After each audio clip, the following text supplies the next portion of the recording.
మనుషులకు మొక్కటం ఎక్కువ, అధికారులకు మొక్కటం ఎక్కువ. అధికారులు కనపడితే చాలు దేవునికి భయపడం, కానీ అధికారులకి చెప్పండి, రాజకీయ నాయకులకి వీళ్ళకైతే గడగాళ్ళు ఆడిపోతాం. ఏసు రక్తమే. స్తోత్రం. ఏమండి, మందిరానికి వెళ్తామా, ప్రార్థనకి వెళ్తామా, ప్రార్థనలోనే ఉంటామా, మందిరంలో ఉంటామా, అసలు దేవుని భయం అంటూ ఏమాత్రం కూడా ఉండదు. స్తోత్రం. ఏమండి, దేవుని భయం ఉండదు.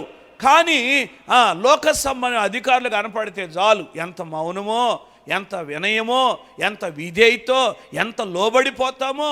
ఎన్నిసార్లు నమస్కారం చేస్తా, అసలు చూశారో లేదో అని చెప్పి మళ్ళీ నమస్కారం, అసలు ఇప్పుడు కూడా చూశాడో లేదని మరలా నమస్కారం. ఏమండి, ఇక ఎన్నిసార్లు చేస్తారో నమస్కారం. వచ్చిన దగ్గర నుంచి వెళ్ళిపోయినాక నమస్కారాలే అన్నీ. యేసు రక్తమే. స్తోత్రం. ఏమండి, అదే పెద్ద సంస్కారం అనుకుంటున్నారు. అది లోక సంబంధమైన విధానం. కానీ నీ దేవుడైన యెహోవాకు నువ్వు నమస్కారం చేయటం, నీ కొరకు ప్రాణం పెట్టిన యేసు క్రీస్తు ప్రభుల వారికి నమస్కారం చేయటం, ఆయన ఎదుట నువ్వు సాగిలపడటం, ఇది ఉన్నతమైనటువంటి అనుభవం. ఇది దేవుని స్తోత్రం చెప్పండి. రెండు చేతులు ఇది స్తోత్రం చెప్పండి. హల్లెలూయా. ఇంకా లేఖనాలు పరిశీలన చేస్తే లోక సంబంధమైన మనుషులకు మాత్రమే కాదు, ఆత్మ సంబంధమైన మనుషులకు కూడా నమస్కారం చేయకూడదు. అర్థమైందా? ఆత్మ సంబంధమైన మనుషులకు కూడా ఏం చేయకూడదు? నమస్కారం చేయకూడదు. లోక సంబంధమైన వాళ్ళకు మాత్రమే కాదు, ఆత్మ సంబంధమైన వాళ్ళకు కూడా నమస్కారం చేయకూడదు. చదవండి ఒకసారి ప్రకటన గ్రంథం 19వ అధ్యాయం 10వ వచనం చదవండి. ప్రకటన గ్రంథం 19వ అధ్యాయం 10వ వచనాన్ని చదువుదాం. అతనికి నమస్కారము చేయుటకై అతని పాదములు ఎదుట సాగిలపడితిని. అతడు, వద్దు సుమి, నేను నీతోను యేసును గూర్చిన సాక్ష్యము చెప్పు, నీ సహోదరులతోను సహదాసుడను దేవునికే నమస్కారం చెయ్యాలి అని అన్నాడు. దేవునికి స్తోత్రం చెప్పండి. హల్లెలూయా. ఇక్కడ ఒక దూత వచ్చి యోహానుతో మాట్లాడుతూ గొర్రెపిల్ల విందును గూర్చి, గొర్రెపిల్లను గూర్చి చెప్తున్నాడు, పెళ్లి కుమార్తెను గురించి చెప్తున్నాడు. చెప్తూ ఉంటే ఆ విందుకు పిలువబడిన వారు ధన్యులు అని చెప్తున్నాడు. చెప్తూ ఉంటే వెంటనే ఆ మాట వినగానే ఆ గ్రంథకర్త యోహాను వెంటనే ఆ దూత ఎదుట ఏం చేశాడంట? నమస్కారం చేశాడు. సాగిలపడి నమస్కారం చేయగానే ఆ దూత అంటాడు, వద్దు సుమి అని అంటాడు. వద్దు, నేను కూడా నీతోను యేసును గూర్చి సాక్ష్యం చెప్పిన నీ సహోదరులతో సహదాసుడను. నేను నీకంటే ఎక్కువేం కాదు, నీకంటే ముందు ప్రభువును గురించి సాక్ష్యం ఇచ్చిన నీ సహోదరులతోనూ నేను సహదాసుడు, వాళ్ళకంటే ఎక్కువేమీ కాదు. నేను నాకు నమస్కారం చేయొద్దు అండి. ఎవరికి చేయాలి? నీవు దేవునికి మాత్రమే నమస్కారం చేయాలంటాడు. ఏమండి, ఆయన ఒక దూతలాగా వచ్చాడు అండి. కాకపోతే ఈయన సహదాసుడు అంటే ఒక సేవకుడు అండి. ఒక సేవకుడు ఈయన ఒక దూతలాగా వచ్చాడు. వచ్చి విషయాన్ని ప్రకటన చేశాడు. ప్రకటన చేయగానే ఈయన ఏమేం చేశాడు? వెంటనే అతనికి నమస్కారం చేశాడు. అలా చెయ్యొద్దు అని అంటున్నాడు. అదైనా అలా చెయ్యొద్దు అంటాడు. కనుక అలా చెయ్యొద్దు, అది మంచి పని కాదు. 22వ అధ్యాయం కూడా చదవండి. 22వ అధ్యాయం 8-9 వచనాలు చదువుదాం ఒకసారి. ప్రకటన గ్రంథం 22వ అధ్యాయం 8-9 వచనాలు.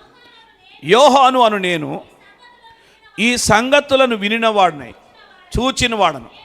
నేను విని చూచినప్పుడు వాటిని నాకు చూపుచున్న దూత పాదముల ఎదుట నమస్కారము చేయుటకు సాగిలపడగా అతడు, వద్దు సుమి, నేను నీతోను ప్రవక్తలైన సహోదరులతోనూ ఈ గ్రంథమందున్న వాక్యములను గైకొను వారితోను సహదాసుడను దేవునికే నమస్కారం చేయాలి అంటాడు. స్తోత్రం చెప్పండి. హల్లెలూయా. ఇప్పుడు యోహాను విషయంలో మరొకసారి ఇలాంటి సంఘటన ఎదురవుతుంది. 19వ అధ్యాయం ఆల్రెడీ నమస్కారానికి సిద్ధపడి నమస్కారం చేస్తే వద్దు సుమి అని అక్కడ చెప్పాడుగా. మరలా ఇక్కడ 22వ అధ్యాయంలో కూడా మరలా నమస్కారం చేశాడు. మరలా చెప్తున్నాడు వద్దు సుమి అని.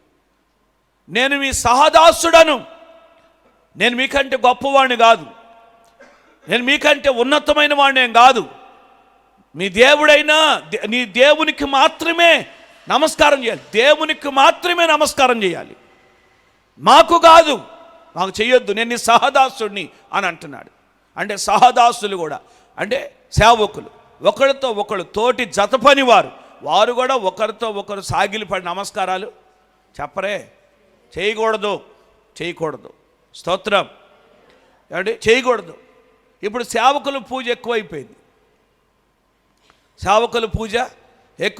సాగిల పడటం, ఏమండి, నమస్కారాలు చేయటం, మొక్కటం, ఏమండి, అర్థమైనా ఇక ఇలాగ ఎంతగానో ఘనపరచటం, పూజించటం, ఇలాంటి పరిస్థితులు ఎక్కువైపోయాయి. వాక్యానుసారంగా ఇది సరైంది కాదు అండి, సరైంది కాదు. కొంతమంది సేవకులు ఉంటారు, వద్దు ఇలా చేయకూడదు అని చెప్పిన ఏంటి ఊరుకోరు, బలవంతంగా చేస్తారు.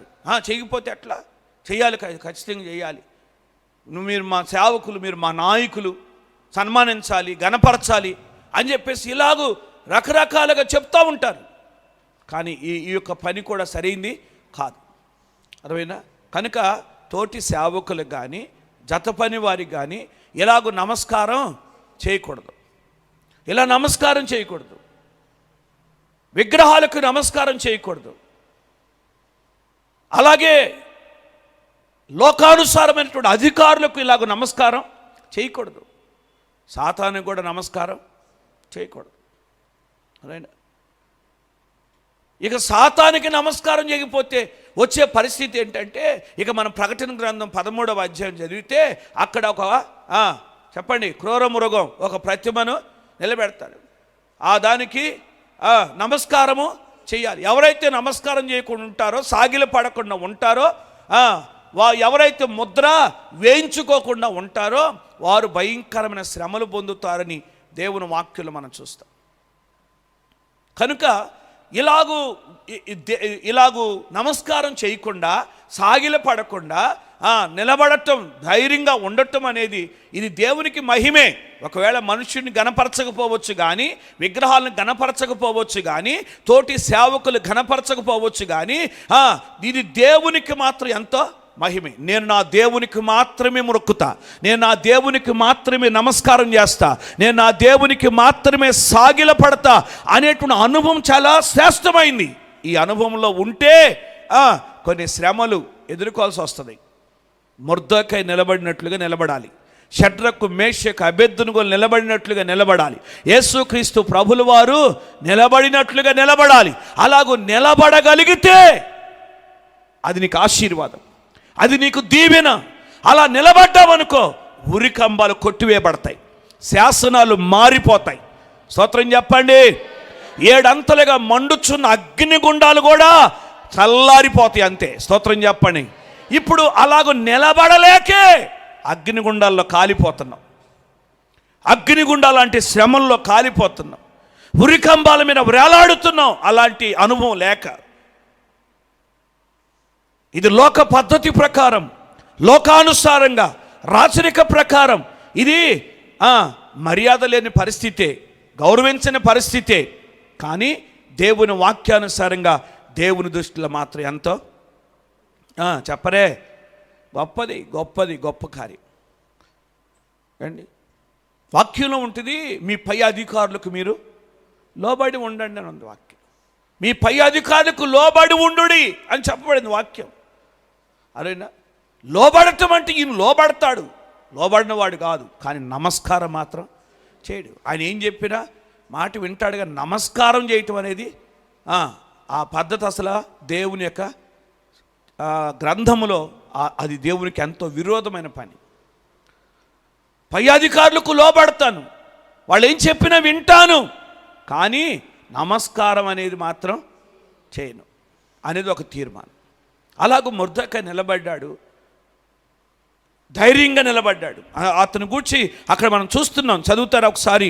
మొర్దెకై ఎలాగూ చేస్తూ ఉంటే ప్రతిరోజు కూడా, ప్రతి దినం కూడా వాళ్ళు చెప్తూనే ఉన్నారు. కానీ మొర్దెకై ఏమంటాడంటే, ఏమంటాడు, నేను యూదుడను, ఆ పని చెయ్యజాలను అన్నాడు. దేవునికి స్తోత్రం చెప్పాడు. హల్లెలూయా. కానీ ఇలా చెప్తున్నాడు, ఇంత ధైర్యంగా చెప్తున్నాడు. అసలు ఈయన మాట స్థిరపడునో లేదో చూద్దామని చెప్పారు వాళ్ళు. నేను స్తోత్రం చెప్పండి. అదేనా అసలు హామాను కూడా పట్టించుకోవాలి. మొర్దెకై నమస్కారం చేయకపోయినా చెప్పరే, మొర్దెకై నమస్కారం చేయకపోయినా, మొర్దెకై మోకాళ్ళ మీద వంగకపోయినా ఏమండి, హామాను అసలు ఆయన గురించి అసలు పట్టించుకోవాలా. అసలు ఆ సంగతి ఆయన ఏమాత్రం కూడా గ్రహించాలి. అసలు ఒకవేళ చూసినా కానీ వదిలేసాడేమో ఏమండి, అసలు ఆయన పట్టించుకోవాలి దాని గురించి ఏండి. కొంతమంది అధికారులు పెడితే అంత పెట్టకపోతే పోనే అని అనుకొని వెళ్ళిపోతారు అధికారులు, నిజంగా జ్ఞానం కలిగిన వాళ్ళు. అదైనా కొంతమంది నాకు పెట్టలేదే అని ఆగల్లా మళ్ళీ అడుగుతారు కొంతమంది. కానీ నిజమైన జ్ఞానం కలిగిన వాడు, నిజమైన అధికారి ఏమండి, వాడు పెట్టినా పెట్టకపోయినా ఏమండి, మర్యాద ఇచ్చినా ఇవ్వకపోయినా దాటి వెళ్ళిపోతాడు, అంతే, దాటి వెళ్ళిపోతాడు. అది ఆయనకి గొప్పది, అది చాలా ఘనత, అది ఆయనకి, ఆ అధికారికి, ఆ రాజుకి. హామాను కూడా పట్టించుకోవాలి మొర్దెకైని. ఈయన వంగకపోయినా, మోకాళ్ళ మీద వంగకపోయినా, నమస్కారం చేయకపోయినా హామాను పట్టించుకోవాలా. కానీ సేవకులు హామాన్తో చెప్పారు, ఆయనకి నమస్కారం చేయట్లేదయ్యా, నేను యూదుడిని అంటున్నాడు మాట్లాడితే అని చెప్పేసి ఇట్లా చెప్పాను. అది ఆయన పట్టించుకోవాలి. కానీ వీళ్ళు చెప్పిన తర్వాత పట్టించుకున్నాడు దాన్ని. అదేనా కొంతమంది పట్టిస్తారు ఇలాగా. తోటి సేవకులే, తోటి ఉద్యోగస్తులే మొర్దెకైని ఏం చేశారు, పట్టించారు, ఇక అప్పగించారు. ఆయన ఏం పట్టించుకోవట్లా. చాలా దినాలు, ప్రతి దినం అన్నాడు, ఇక్కడ ఎన్ని దినాలు గడిచిందో తెలియదు ఏమండి. ఆ హామాను అసలు పట్టించుకోలే. కానీ ఒకరోజు ఈ మాట స్థిరపడునో లేదో అని చెప్పి వీళ్ళు వెళ్ళి హామాన్తో చెప్పారు. ఇక అప్పుడు పట్టించుకున్నాడు హామాను. ఇంకేమీ చెప్పారు, ఇంకా అక్కడికి వెళ్తే ఇంకా అర్థమైందా, స్తోత్రం ఏమండి. ఇక చెప్పుడు మాటలంటే ఇక మామూలుగా ఉండవు. అయ్యి ఎన్ని అల్లుతారో అదైనా, ఎన్ని దానికి పెనేస్తారో ఏంటి, పెన వేసి అల్లి అన్నీ ఉన్నాయి లేని మొత్తం కలిపి ఇంత చెబితే కానీ వాళ్ళకి అప్పుడు రోషం రాదు. ఇక ఎన్ని చెప్పుంటారో వెళ్ళి. అప్పుడు కోపం వచ్చింది హామానికి, అప్పుడు కోపం వచ్చింది. అప్పుడు హామాను పట్టించుకున్నాడు. అప్పటి వరకు పట్టించుకోలే, చాలా దినాలు అయిపోయింది, పట్టించుకోలే, వదిలేశాడు, స్తోత్రం. కానీ ఇప్పుడు పట్టించుకున్నాడు. వీళ్ళు చెప్పారు ఈ మాట, వెళ్ళి అది స్థిరపడునో లేదో అని చూడటానికి వీళ్ళు చెప్పారు. కానీ ఇక అప్పుడు హామాను పట్టించుకొని దానివలన అతడు కొంత వ్యతిరేకమయ్యాడు. ఇదంతా కూడా దేవుని ప్రణాళికే, దేవుని ఉద్దేశమే, రహస్యంగా అదంతా దాగి ఉంది. అతను కఠినపరచాలని దేవుని ఉద్దేశం, అంతే. అతను ఏం చేయాలి, కఠినపరచాలి. ప్రభు అంటాడు, నిర్గమాకాండం 3వ అధ్యాయం చదివితే, నిర్గమాకాండం 3వ అధ్యాయంలో, ఇదిగో వారి యొక్క నిట్టూర్పులు నేను విన్నాను, వారి కన్నీళ్లు నేను చూశాను, వారి మొర నాకు వినబడింది అంటాడు. స్తోత్రం. మోషేతో చెప్తా ఉంటాడు, వాళ్ళు ప్రార్థన చేశారు, వాళ్ళు మొర విన్నాను అని అంటాడు. వాళ్ళు ఇంకా ఎక్కువగా ప్రార్థన చేసేటట్టుగా ఫరో హృదయాన్ని కఠినపరుస్తూ వచ్చాడు. ఏమండి, ఫరో హృదయం కఠినం అవగానే మళ్ళీ మొరపెట్టడం, ఫరో హృదయం కఠినం అవగానే మళ్ళీ ఇశ్రాయేలు మొరపెడతా వచ్చారు. అర్థమైందా? అలాగే ఇప్పుడు హామానుని కఠినపరిచాడు, హామాను హృదయాన్ని కఠినపరిచాడు, హామానుని యూదులకు విరోధిగా చేశాడు, దేవుడే చేశాడు. అందుకనే ఉపవాస ప్రార్థన పెట్టారు, లేకపోతే అలా ఉపవాసాలు ఎందుకు పెట్టేవాళ్ళు? అదైనా అలా షూషాను కోటలో, పారసీక దేశంలో అన్ని విందులు చిందులే, యేసు రక్తమే. హల్లెలూయా. ఇప్పుడు ఆ విందులు చిందులు అన్నీ చెప్పండి ముగించేసి వాటి అన్నిటిని ఆపేసి ఇప్పుడు విందులు చిందులు కాదు, ఇప్పుడు ఉపవాసం ఉండాలని ఉపవాసం పెట్టాడు అందరిని, అంతే. స్తోత్రం చెప్పండి. ఇది దేవుని ప్రణాళిక, ఇది దేవుని కార్యం. ఇది కనుక వీళ్ళ ఆలోచన ఏంటంటే, సేవకుల ఆలోచన, అసలు మొర్దెకై మాట స్థిరపడుతుందో లేదో చూద్దామని వాళ్ళు ప్రయత్నం చేసి, వాళ్ళ ప్రయత్నం వాళ్ళది ఏమండి. హామాను ప్లాను హామాన్ది, మొర్దెకై యొక్క తీర్మానం, మొర్దెకై యొక్క సమర్పణ, మొర్దెకై ప్రతిష్ట ఆయనది. దేవుని స్తోత్రం. హల్లెలూయా. ఏమండి, అయితే ఇంతకీ మాట స్థిరపడుతుందో లేదో అని చెప్పి చూశారు. కానీ దేవుడు గొప్ప కార్యం చేసి మొర్దెకై మాటను దేవుడు స్థిరపరిచాడు. మొర్దెకై మాటను దేవుడు స్థిరపరిచాడు. ఈ కార్యము దేవుడు జరిగించాడు. ఆ మాట ప్రకారమే మొర్దెకై నిలబడ్డాడు. ఎక్కడ కూడా శ్రమ వచ్చిందని, కష్టం వచ్చిందని, నా మూలంగా యూదులందరూ చచ్చిపోతారేమో, నిర్మూలమైపోతారేమో, నమస్కారమే కదా నేను చేసేస్తాలే అని వెళ్ళి మన కాళ్ళ మీద పడి నమస్కారం ఏమీ చేయలా. దేవుడి స్తోత్రం. ధైర్యంగా నిలబడ్డాడు. తనకు తాను రక్షించుకోవటానికి ఆయన దేవునిలో ధైర్యంగా నిలబడ్డాడు. తనతో పాటు తన జనాంగాన్ని, తన ప్రజలను కూడా రక్షించుకోవటానికి ఎంతగానో ప్రార్థన చేశాడు. స్తోత్రం చెప్పాలి. హల్లెలూయా. ఇంత శ్రమ వస్తే, ఇంత కష్టం వస్తే, ఇంత భయంకరమైన పరిస్థితి వస్తే ఎందుకు అని చెప్పేసి వెళ్ళిపోయి నమస్కారం చేసేస్తాం. సరే, వాళ్ళు ఎట్టున్నా నన్ను మాత్రం ఏం చేయబాకయ్యా అని వెళ్ళన్నా నమస్కారం చేస్తారు, అడైనా లోబడిపోతారు. కానీ మొర్దెకై మాత్రం ఇప్పుడు మాట స్థిరమైందా లేదా? దేవుడు ఆ మాటను స్థిరపరిచాడా లేదా? స్తోత్రం చెప్పండి గట్టిగా.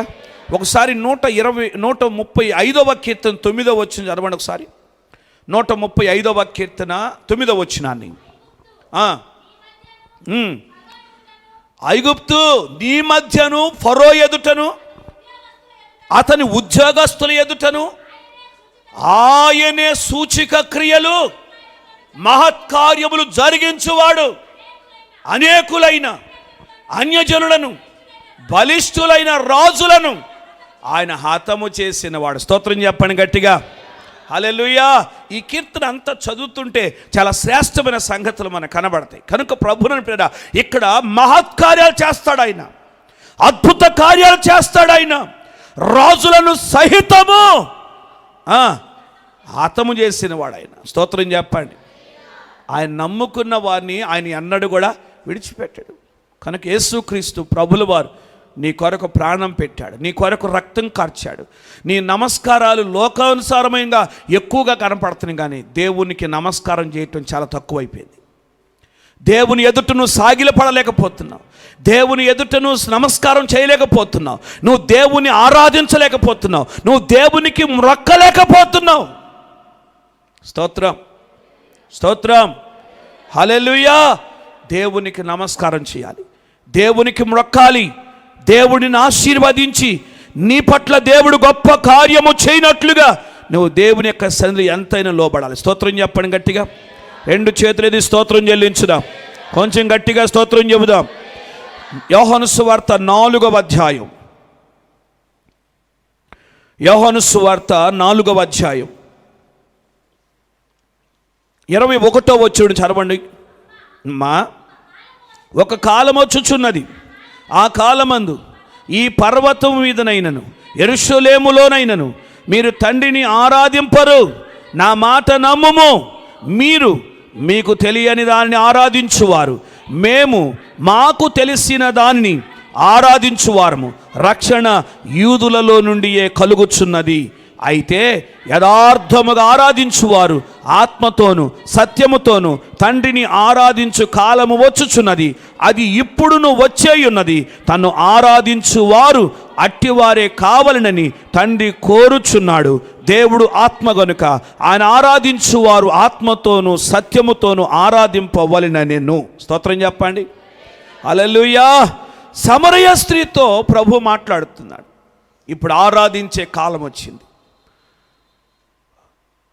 నీ దేవుడైన యెహోవాను మాత్రమే నువ్వు ఆరాధించాలి, ఆయనకు మాత్రమే నువ్వు మొక్కాలి.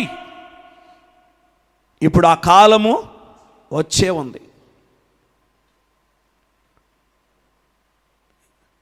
ఇప్పుడు మొక్కాలి, ఇప్పుడు ఆరాధన చేయాలి, ఆత్మతో సత్యముతో నీవు ఆరాధన చేయవలసి ఉంది. దేవుని స్తోత్రం. ఈ మాటలన్నీ విన్న తర్వాత సమరయ స్త్రీ గ్రహించింది.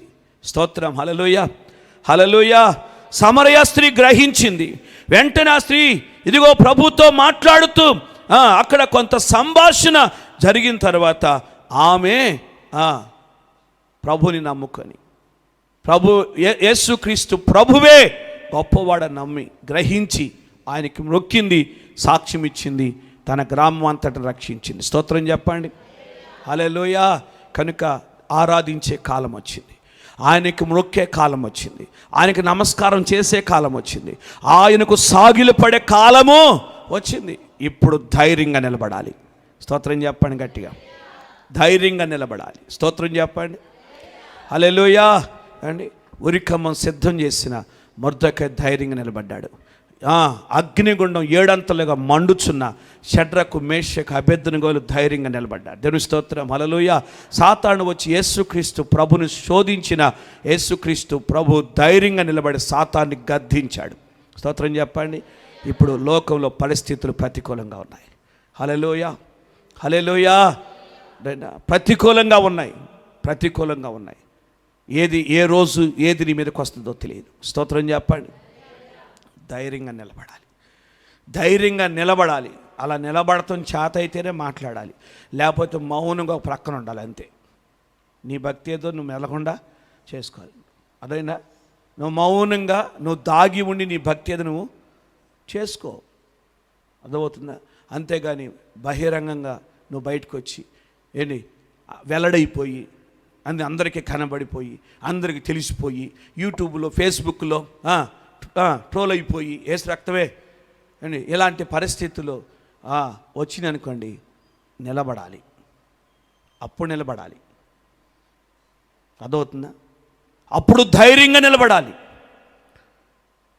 అలాంటి పరిస్థితిని యొద్దకు వస్తే ధైర్యంగా నిలబడాలి. మొర్దెకై అన్న మాట మీద నిలబడ్డాడు. కొంతమంది నిలబడక ఏమండి ఏమైందంట, పెట్టుకుంటే పెట్టుకో. ఏంటది పెట్టుకునేది? ఏం పెట్టాలంట? స్తోత్రం. 2 చేతులు ఎత్తి చెప్పండి కొంచెం. ఏడవటం ఎందుకు? యేసు రక్తమే. స్తోత్రం చెప్పండి గట్టిగా. 2 చేతులు ఎత్తి చెప్పండి. అందుకే నిలబడగలిగితే మొర్దెకైలాగా మాట్లాడు. మాట నెరవేర్పు కొరకు. అది స్థిరపడునో లేదో అని చూస్తాడు వచ్చి సాతానుడు. అర్థమైందా? సాతానుడు నిన్ను జల్లిడి పడతాడు. గోధుమలు జల్లించినట్టుగా చెప్పాడు యేసుక్రీస్తు ప్రభు. శిష్యులతో ఏమన్నాడు? గోధుమలు జల్లించిన పేతురుతో అన్నాడు, పేతురు సాతానుడు వచ్చి నిన్ను గోధుమలు జల్లించినట్టుగా జల్లిస్తాడు అని చెప్పాడు. అప్పుడు జల్లిస్తుంటే పొట్టంతా ఊడిపోద్దిక. యేసు రక్తమే. అర్థమైందా? పొట్టు ఊడిపోతూ ఉంటుంది. అలాంటి పరిస్థితిలో నిలబడతావా లేకపోతే నువ్వు కూడా ఊడిపోతావా? పేతురుతో చెప్పాడు, నిన్ను జల్లిస్తాడు సాతానుడు వచ్చి. ఎన్ని శ్రమలు వస్తాయో తెలియదు, ఎన్ని కష్టాలు వస్తాయో తెలియదు, ఎన్ని నిందలు వస్తాయో తెలియదు, ఎంత భయంకరమైన పరిస్థితులు వస్తాయో తెలియదు. నువ్వు నిలబడాలి అని పేతురుతో ప్రభు చెప్పాడు. స్తోత్రం చెప్పాడు. ఎందుకంటే ప్రతిదానికి ముందుంటాడుగా, గవ్వ మాట్లాడతాడుగా. స్తోత్రం అండి. తొందరపడి మాట్లాడతాడుగా. కనుక సాతానుడు వస్తాడు, జాగ్రత్త, జల్లేస్తాడు అన్నాడు. స్తోత్రం చెప్పండి. గమనించండి అందరిని. ఇప్పుడు జరుగుతున్న పరిస్థితులు కూడా అదే. ట్రోల్ అవుతున్న వాళ్ళనే జల్లేస్తాడు సాతానుడు. మెలకుండా భక్తి చేసుకుంటున్నారు. యేసు రక్తమే. స్తోత్రం చెప్పండి. అర్థమవుతుందా? అది నువ్వు తొందరపడి మాట్లాడావా? మొర్దెకైలాగా ఇలాంటి పని ఏమైనా చేసావా? లేక షడ్రకు మేషకులాగా ఏమైనా అన్నావా? నిలబడి చూపించు దేవుని కొరకు. చనిపోయినా పర్వాలా. స్తోత్రం చెప్పు. హల్లెలూయా. చనిపోయినా పర్వాలేదండి, హతసాక్షైనా పర్వాలేదండి. అర్థమైందా? ఊరకని అప్పుడేమో అట స్తోత్రం పెద్దగా గొప్పగా మాట్లాడి ఇప్పుడు శ్రమ వచ్చేసరికి ఏముందలే, పెట్టుకుంటే ఏమైంది, చేస్తే ఏమైంది. సమీపించని తేజస్సులో నివసించు నా దైవమా, సమీపించని తేజస్సులో నివసించు నా దైవమా, నీ ముఖ దర్శనము చాలయ్యా నాకు, నీ ముఖ దర్శనము చాలయ్యా. అందరం కలిసి పాడదాం. నీ ముఖ దర్శనము చాలయ్యా నాకు, నీ ముఖ దర్శనము చాలయ్యా. యేసయ్యా యేసయ్యా యేసయ్యా సయ్యా యేసయ్యా యేసయ్యా యేసయ్యా ముఖ దర్శనము చాలయ్యా నాకు నీ ముఖ దర్శనము చాలయ్యా ముఖ దర్శనము చాలయ్యా నాకు నీ ముఖ దర్శనము చాలయ్యా అన్నపానములు మరచి నీతో గడుపుట పరలోకానుభవమే నాకది ఉన్నత భాగ్యమే అన్నపానములు మరచి నీతో గడుపుట పరలోకానుభవమే నాకది ఉన్నత భాగ్యమే యేసయ్యా యేసయ్యా యేసయ్యా యేసయ్యా యేసయ్యా యేసయ్యా యేసయ్యా యేసయ్యా యేసయ్యా ముఖ దర్శనము చాలయ్యా నాకు నీ ముఖ దర్శనము చాలయ్యా ముఖ దర్శనము చాలయ్యా నాకు నీ ముఖ దర్శనము చాలయ్యా పరిశుద్ధపరచబడి పరిశుద్ధతను నొందుట మహిమలో చేరుటయే అది ఉన్నతమైన భాగ్యం దేవాకి దేవుని సన్నిధిలో ఆయన పరిశుద్ధాత్మ సన్నిధిలో ఆయన ముఖ దర్శనం కావాలయ్యా అని ప్రార్థన చేద్దాం హృదయపూర్వకంగా కృతజ్ఞతాస్తుతులు చెల్లిద్దాం